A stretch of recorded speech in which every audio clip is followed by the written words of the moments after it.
All right, good morning everybody. And we are a minute before official start time, and I'm just waiting to see a few people turn up. I hope you find this live stream okay. First of all, I changed the link in YouTube because I moved it from Prism to StreamYard. So that was the first obstacle. The second obstacle was that I pushed it back by half an hour. So I'm actually really hoping that that people find me okay.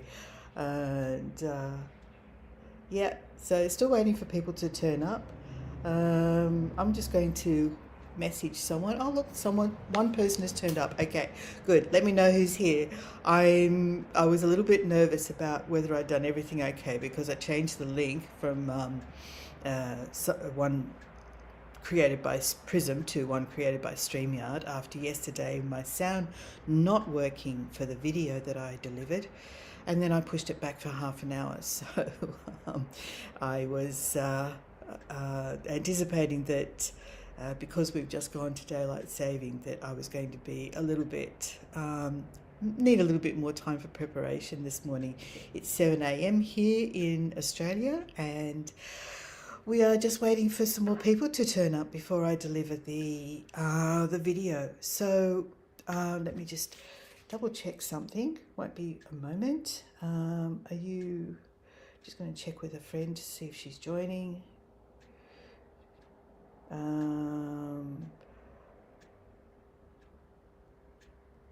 Okay, so there we go.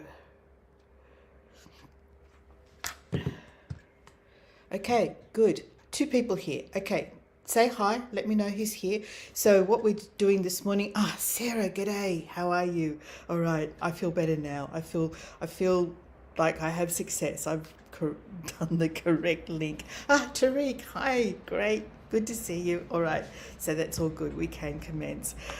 All right, so what I'm delivering this morning is a short video from our trip to Moscow and Leningrad back in 1990.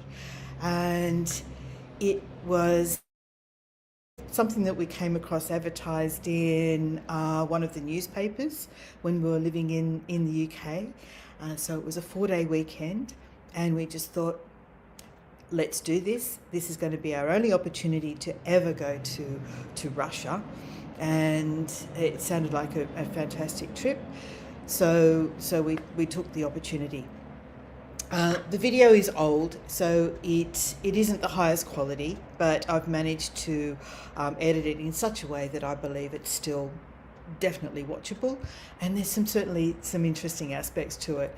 The beautiful palace is the highlight. The Catherine Palace that we visited in what was then Leningrad is definitely a highlight of the trip. All right, so let's get underway. When the video's over, what I thought I would do, because it is only a short video, I didn't want to put it in with something else that doesn't really go. So keeping with the Russian theme, I thought, let's make Russian breakfast. So we're going to see how we go with that. All right, how are we going? Let's go. Let's add this to the stage. First of all, I'll just move this over here, add that to the stage. And needless to say, Red Square, Moscow. The weather could be a little bit better, but even so, it's a nice surprise because we didn't expect to come here.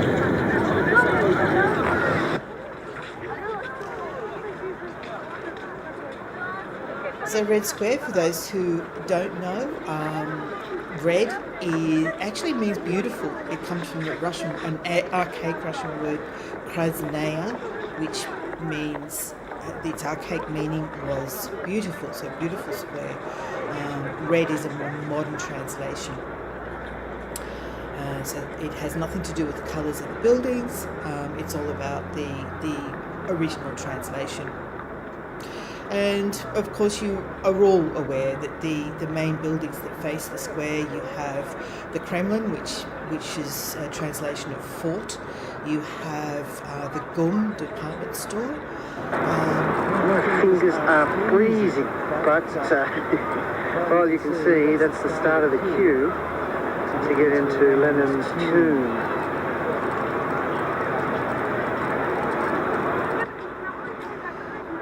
Real rat bag. Lenin's mausoleum, and of course St Basil's Cathedral. Hi Ronnie, how are you? Oh, I'm glad you're looking at it from the positive point of view. Now, just a few years before we were there, some of you may remember that this Cessna landed in Red Square, which was a pretty major event. Well, here we are in Leningrad, on a grey and rainy day. A lot of these churches have put scaffolding on. On purpose, I've mentioned just one name of this church. Now I'm going to mention the second name, which is more known than the first one. The second one is Church of the Savior on the Spilled Blood. And I'm going to tell you the story of the church. This church, have a look at what an unusual location this church has. It stands right on the water of this canal. This is an artificial canal. And the Savior on the Spilled Blood. The church was built to mark the place of assassination of the Russian Tsar Alexander II, who was murdered here in 1881. And the Tsar's blood was spilled. And Alexander II, during his lifetime, abolished serfdom in Russia. Russia had serfdom till 1861. And it was abolished by the Tsar Alexander II, and he was called the savior of the Russian people. That's why the church built on the place where the Tsar was killed got such an unusual name, the Church of the Savior of the Spilled Blood. So yes, as she was saying, it's the Church of the Savior of the Spilt Blood, and it was referring to an assassination that happened here. I can't remember the date that she said, but I think it was the 17th century. And it was his family, or his descendants, that actually paid for this beautiful church to be built. It was actually under renovation while we were there in 1990, and it didn't reopen until 1997.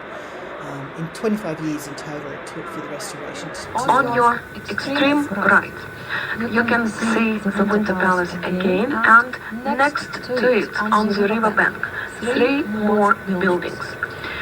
4 of them all together, and the 5th one overlooking the other side, the square side. 4 of them make 5 of them together make the Hermitage Museum. The Hermitage Museum is accommodated in 5 buildings connected with each other.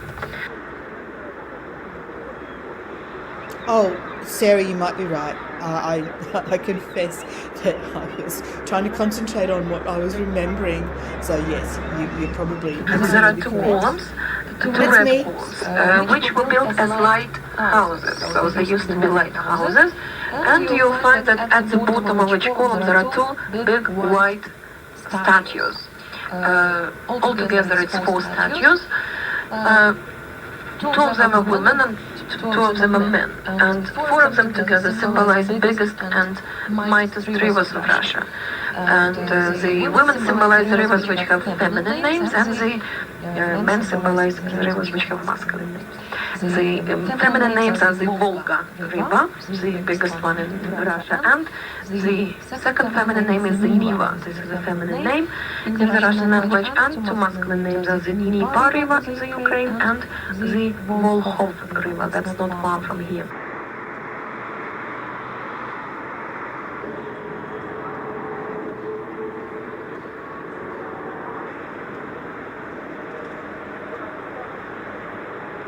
And of course the beautiful Winter Palace, which takes up the primary focal spot of the Hermitage Museum.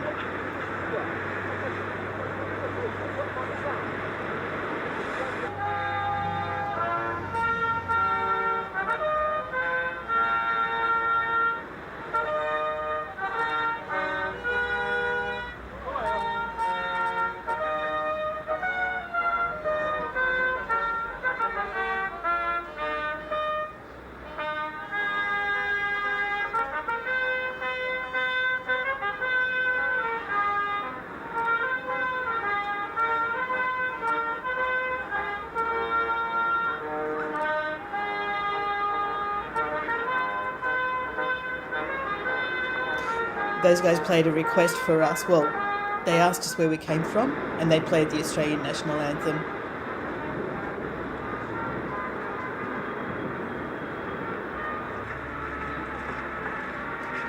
So now we're at the Catherine Palace, which is, I thought it was the Summer Palace, but I don't believe that's correct. But it's about half an hour out of Leningrad itself, to the south.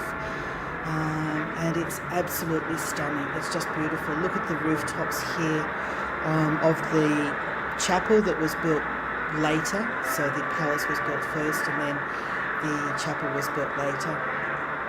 And this was one of Peter the Great's palaces, and of course Catherine was one of his wives. Isn't that gorgeous? It's so beautiful.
This is the ballroom.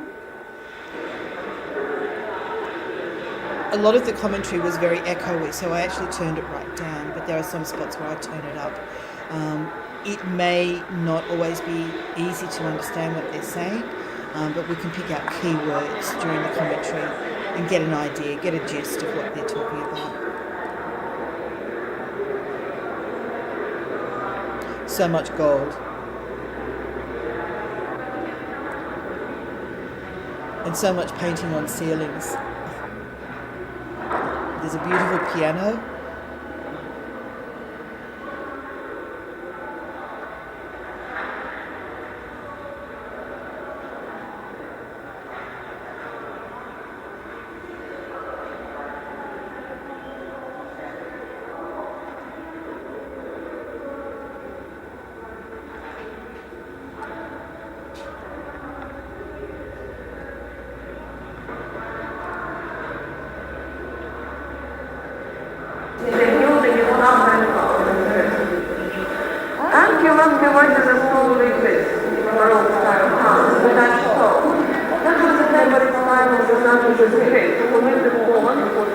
About 2 years later, he started shipbuilding and navigation, and he developed a great love, great taste for the Dutch style of architecture. And later on, he became international relatively because he introduced some different Dutch style. And this is how we were doing. Now, he was a great worker of Dutch style decoration. And we're back to the staircase again. Exactly, they mentioned in the 60s of the last century.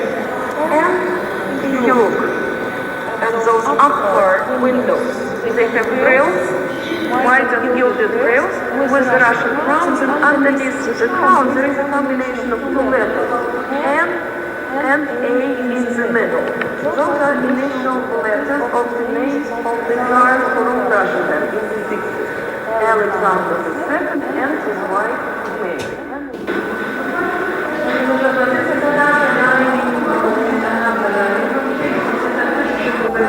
So those ovens in the corners are in every room, those Dutch style ovens.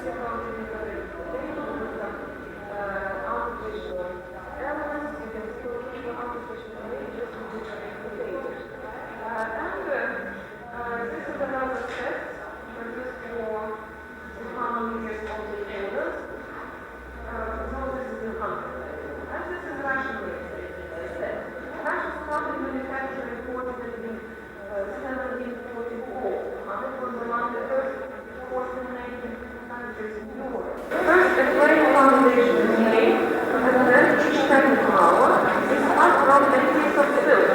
And then they put it into the boiling porcelain pot, and it's painted, and the craftsmen have to glue each flower separately to the clay foundation of the vase. Whatever was left. The part is the female part would stay in the next room, but this one was for the male part.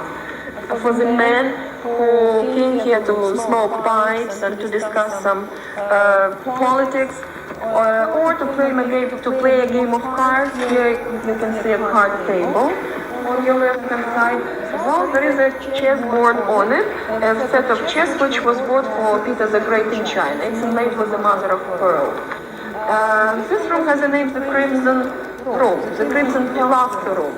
On the walls, in those pilasters, you can see a material of crimson color.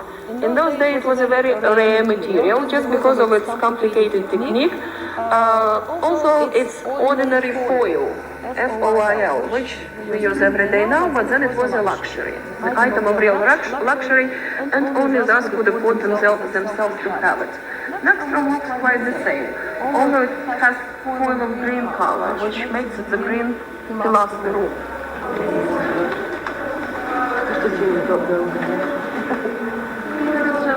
were in this green pilaster room, which was one of the palace living rooms. Also, when you were coming to the palace, as soon as you saw the palace, the first thing you saw were iron domes of the chapel, gilded domes of the chapel, which was added to the palace later, at the end of the 18th century. And before the chapel was added, this room was used for religious services. The palace and the priest would come here with the icon several times a day for the service. The portraits of the empresses who lived in the palace in different times. On your right hand side, there's a portrait of the first owner of the palace, the Empress Catherine I. This is a very complicated story. Peter the Great was married twice. His first wife was a Russian lady of noble origin, whose name was Yevdokia Lopukhina. It was an arranged marriage, and she was 4 years older than him. There wasn't actually much between them. And Peter the Great met this lady, his second wife, during the war against Sweden. But for the result to get married for the second time, he had to do something about his first wife. Divorces didn't exist in those days, and the only way for the to be married for the second time was to send his first wife to a convent. That was the only exception made by the Tsar, made for the Tsar by the church, that he could send his wife to a convent. And his first wife had to go to the convent, the new made convent in Moscow. And Peter the Great married for the second time, though that marriage was very much opposed by the nobility. No one knew exactly the nationality of this lady. She was of humble origin, and besides she was Catholic. But after Peter's death in 1725, she took over the throne, although Peter the Great did not leave any will. After he died, the next day they made a fake will, and besides, she got the support of the army. She would pay the soldiers big sums of money time in advance just for them to support her. And she got their support and became the Empress of Russia for 2 years after her death. She died in 1726. By the second marriage, by the first marriage, as you know, as I mentioned, Peter the Great had the son, the well-known Prince Alexis. Many children of Peter the Great died when they were babies, altogether he had 9 children. And by his second marriage he had 3 children, a son who died very young and 2 daughters who lived and who grew up. One of their daughter was Empress Elizabeth I, who ruled Russia for 20 years between 1761 Her portrait was on the left-hand side. During her reign, Empress Mary redecorated this palace in this rich style of Baroque. And to other portraits. This portrait on the left-hand side from the door, that's the younger and the favorite sister of the Great Princess Natalia. And on the right-hand side, there's a portrait of the Empress Catherine the Great, Catherine II. I'll tell you the story later. And in relationship to Peter the Great, she was his granddaughter-in-law. And this room to me looks like Wedgwood. It's just that white on a pale coloured background. It just looks totally like Wedgwood to me.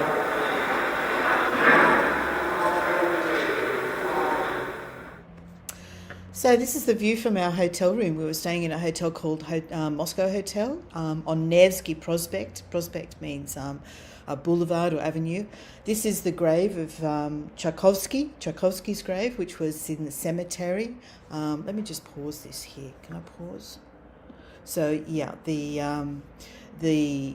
hotel that we stayed at was at Alexander Nevsky Square.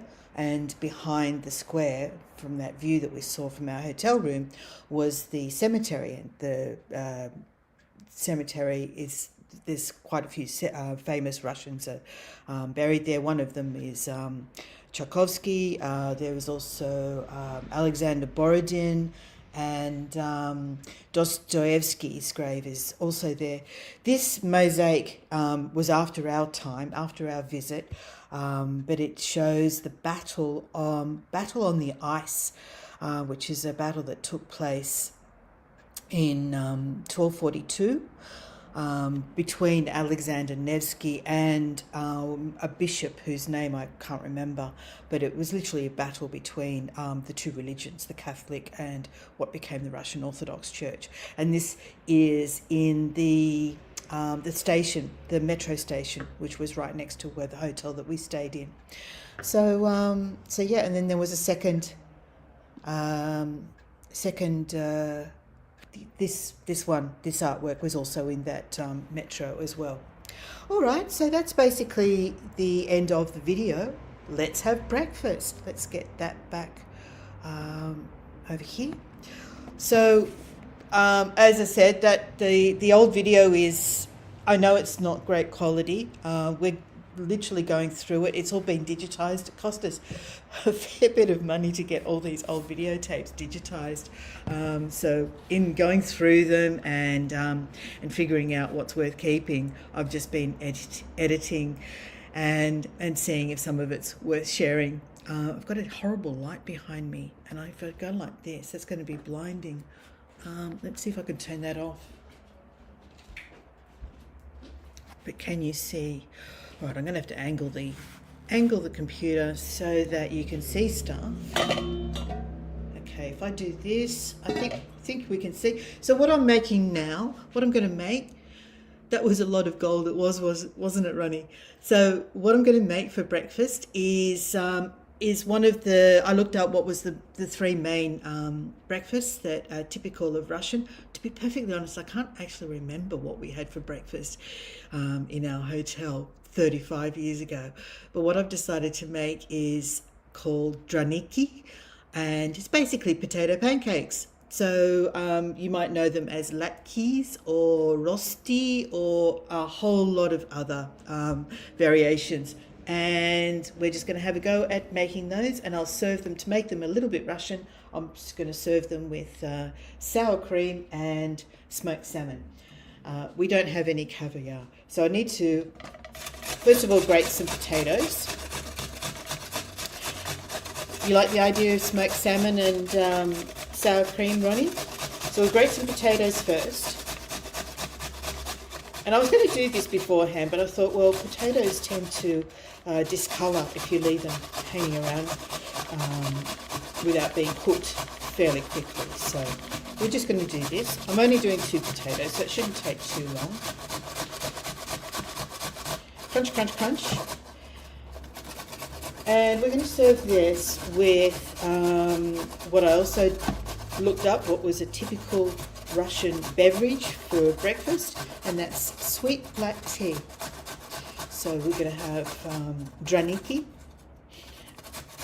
with smoked salmon and sweet black tea. Let me just get this one done and then go to the other one. All right, so buckwheat. Now, I don't actually have any buckwheat, Tariq, and I'm actually not very good at making pancakes.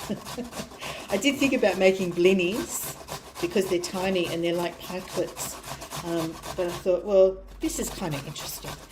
So 3 main breakfasts that I saw that people might have in Russia if they've got time to make it. I mean, nowadays, and with a little bit more disposable income, they might have a more Western style breakfast.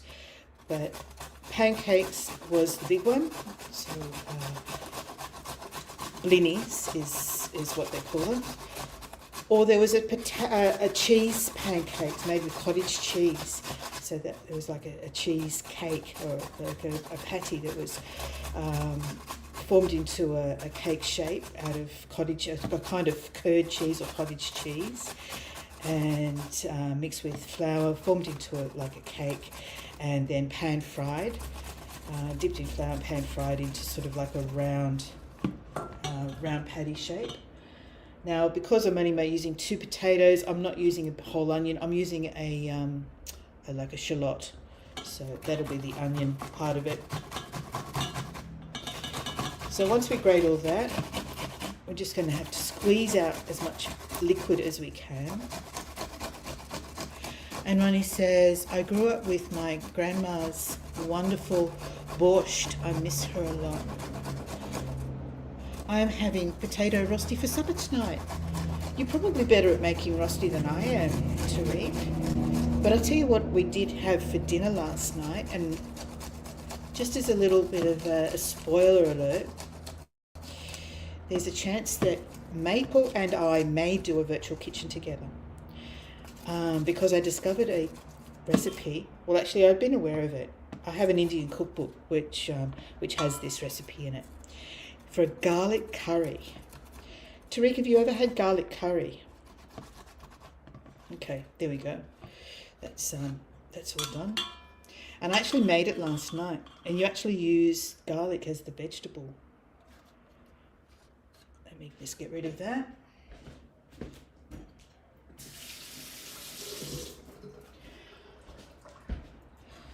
Okay, I'm vegetarian, so we'll be having them with an omelette. Okay, we're going to squeeze out as much liquid as we can. I should do this over the sink rather than back into the bowl. So bear with me, I'll just take this over to the sink. So Tariq, yes, have you ever had garlic curry? Garlic is treated as a vegetable, and it used quarter of a kilo of garlic cloves in this curry that I made last night. And it was actually really delicious. I did it as a practice run, and it looks like Maple and I may do a virtual kitchen together. Can you do that for me? I can't reach it. Be careful with that little vase. So Richard's just closing the blind behind me because there's a lot of water there. The rosti is shop bought. Okay, that's all right. But you're allowed to do that, Tariq. I can totally understand that. I would probably do that too. All right, so we've squeezed out the liquid from the potato. Richard's just closed the blind because it was causing a bit of an issue with the background light. Okay, so to that potato, I am going to add, I like garlic, but not curry. Oh, how can you live in London and not like curry, Sarah? There's literally curry houses everywhere. I'm adding a tablespoon of flour. We really loved all the curry houses when we lived in London. I'm going to add an egg.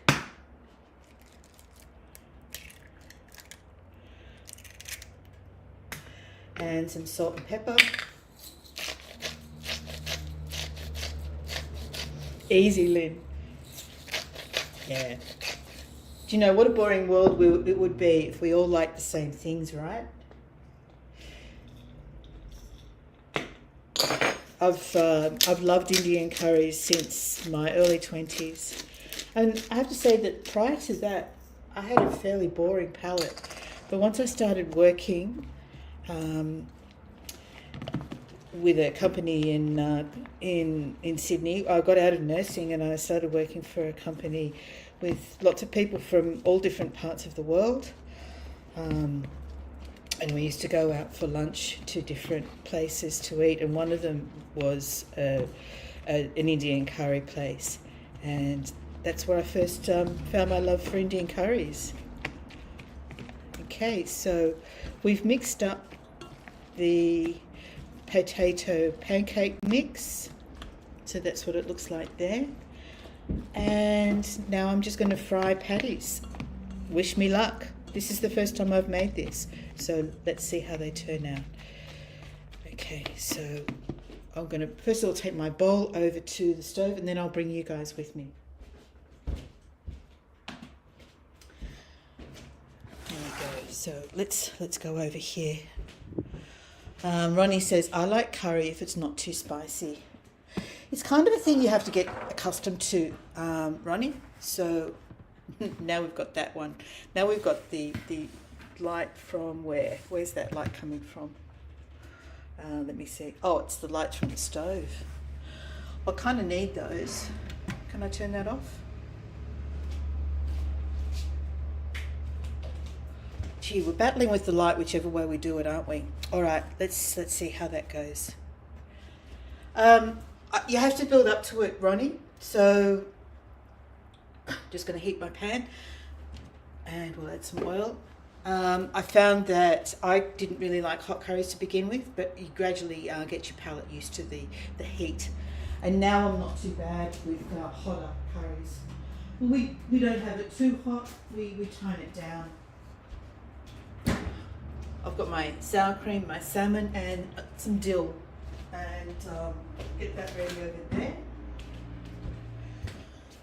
Okay, so we've got our potato mixture. Some of that onion didn't grate down very small, but that's all right. It's just one or two of them might have some larger chunks of onion. Okay, I need this one and this one. Put a little bit of oil in the pan. Annette says, can't go wrong with salmon, sour cream and dill. Absolutely, Annette. I'm looking forward to this. I think it's going to be pretty tasty. So yeah, I've turned the lights off above the stove because they were just too bright. Now, let's see how this goes. I'll use ones about that size. We'll flatten them out.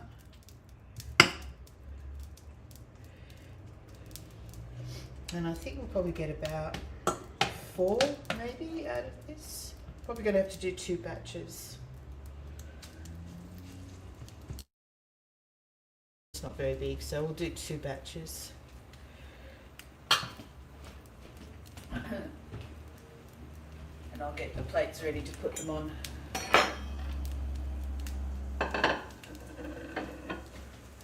All right, and Ronnie says, Annette, then I will never cook an eggplant curry for you. And garlic was sent to us by the god Sarah. Same here, Ronnie, like it hot, but where you can still taste the different spices. Absolutely, Tariq. Yeah, there's no point it being, Richard says, is it my turn yet? Your turn for what? Are you going to come out and cook? You can put the kettle on for us if you want. And I'm making a pot of tea. Do you want to do that? Richard's asking if you should come out yet. Not quite ready yet, but you can come out and make the tea if you like, up to eat. No, look, see, it's still cooking. Still cooking. just want to get them nicely browned up on that side first before I flip them over. Yeah. We'll open up the salmon packet. Have that ready to go.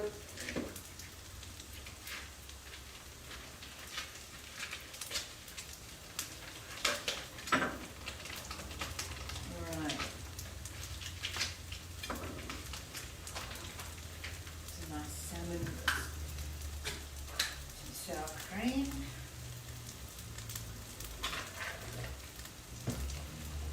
Some dill. How we're looking. I think this is just about ready to turn.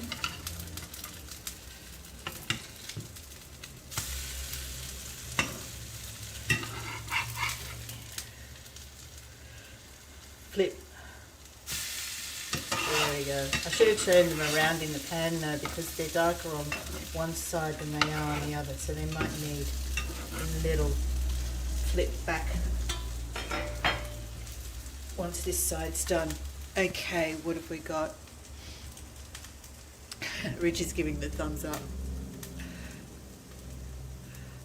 We really like... You got hit by the gimbal bug. Richie wants to be back in front of the camera.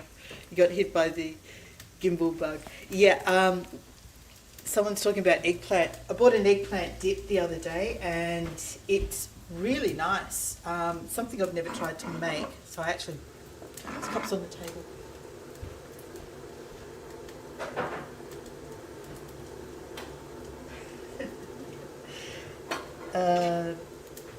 Okay, how are we looking here? Never tried to make an eggplant dip, but just turn that way. I'm not very good at flipping. Do that. These are taking longer than I thought they would.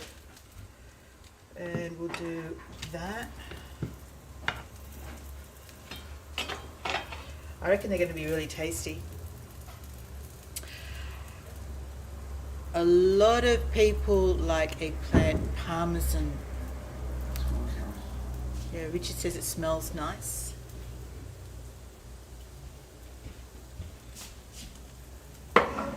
So I reckon about half a teaspoon, but we don't have to pour it just yet. We'll do some more of these first. Yeah?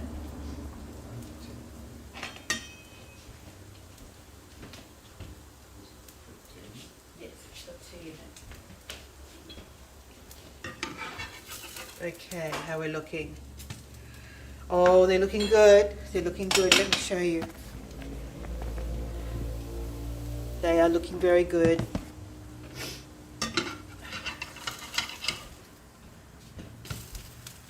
Oh yeah. Oh, these are going to be good. All right. So, what are we looking at now? I don't want to put the exhaust fan on because it's going to make too much noise. So I was talking about the garlic curry. How do we feel about that? Just half a pound, quarter of a kilo of garlic curry, whole cloves, cooked as the vegetable. Oh, all right. Hold on, Annette. Here we go. How's that?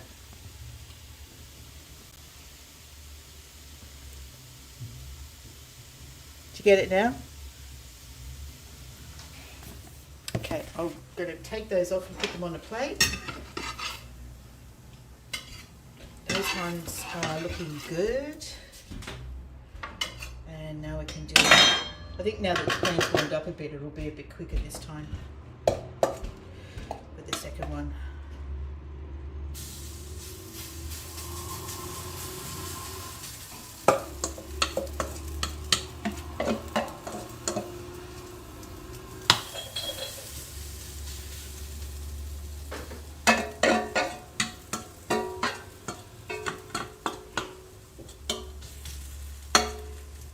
Okay, there we go. The second one's on its way.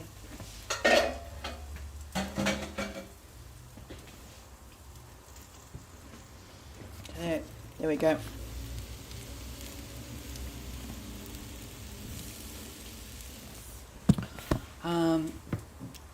Okay, thank you, ma'am. Yeah, I think these are going to be pretty good. I just wish I could put the light and the fan on above the stove, but the things we do for art, is that right?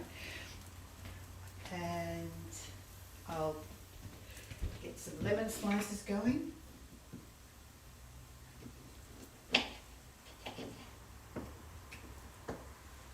Lemon wedges.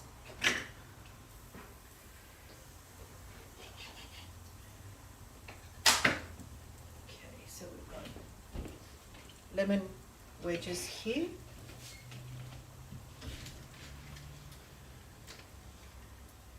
Get the salmon ready to put on.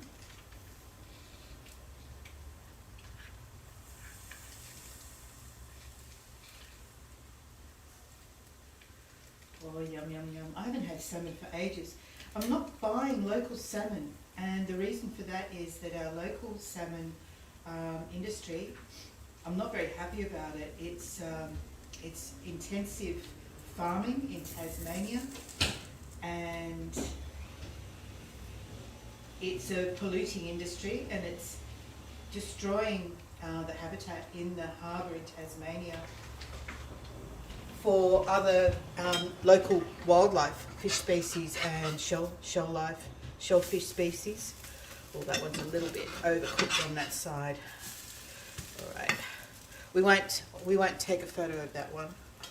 I won't show you that side. A little bit dark.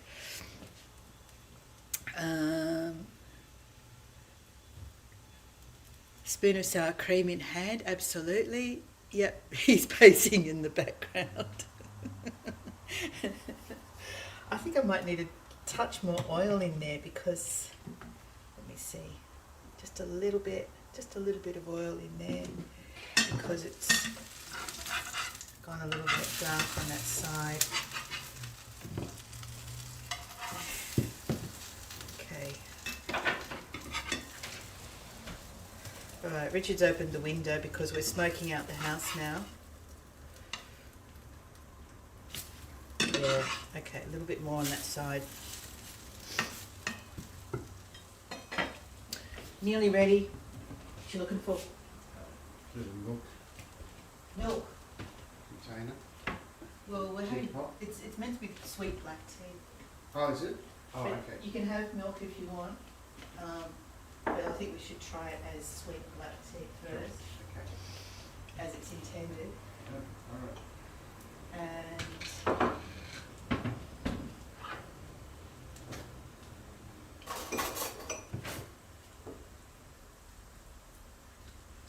there we go, there's the sour cream. Alright, I think this is going to be good to go. Yeah, alright, there we go. Turn that over.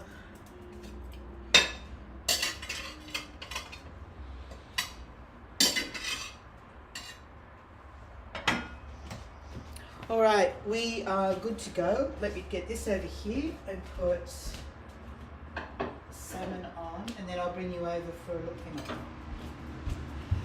See, my kitchen is spaced a bit far apart, but let me see.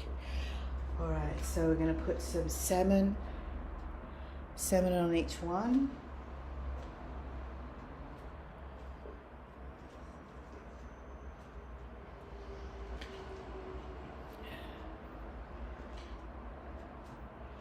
There we go. And I've left the dill for us to do, the sour cream for us to do ourselves. So we can decide how much we want.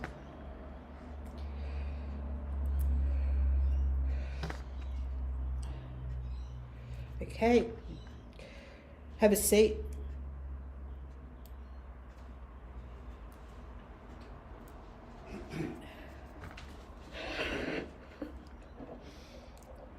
There we go. There's Draniki with sour cream, smoked salmon, lemon wedges and dill.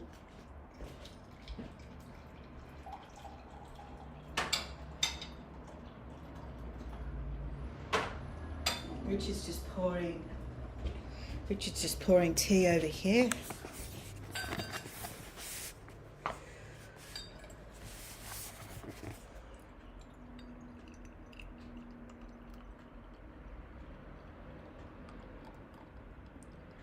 What'd you take the lid off for?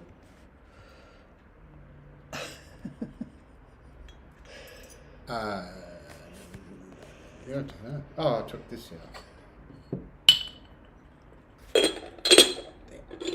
All right. Sour cream. Mm-hmm.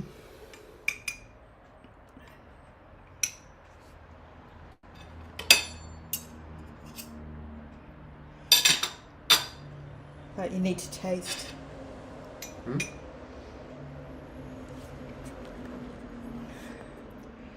I'm trying to work out how you can get it. Do you want me to taste it? Yes, please. Do you want the light on? What, this one? No, that's better, isn't it? You can see. Let there be light. I'm hoping that the potatoes cooked all the way through. So what is this called? It's called Draniki, which is, What did you call me? it's like rosti Rusty. or latkes or any other kind of potato pancakey thing. We got the thumbs up. Got the thumbs up. Really nice, yes. There we go. Russian-inspired breakfast. All right. So I think I should go, and so I can have my breakfast. And it says, wish we had. Oh, Sarah says, wish we had smell-o-vision. And it says, I'm roasting a chicken, so I'm just pretending that's what they smell like. Glad I'm not popping popcorn. Didn't have to ask Richard twice to have a seat. Ronnie says, I have the smell of coffee here, but it doesn't translate well to potatoes. How is the sweet black tea? Have you tasted that yet?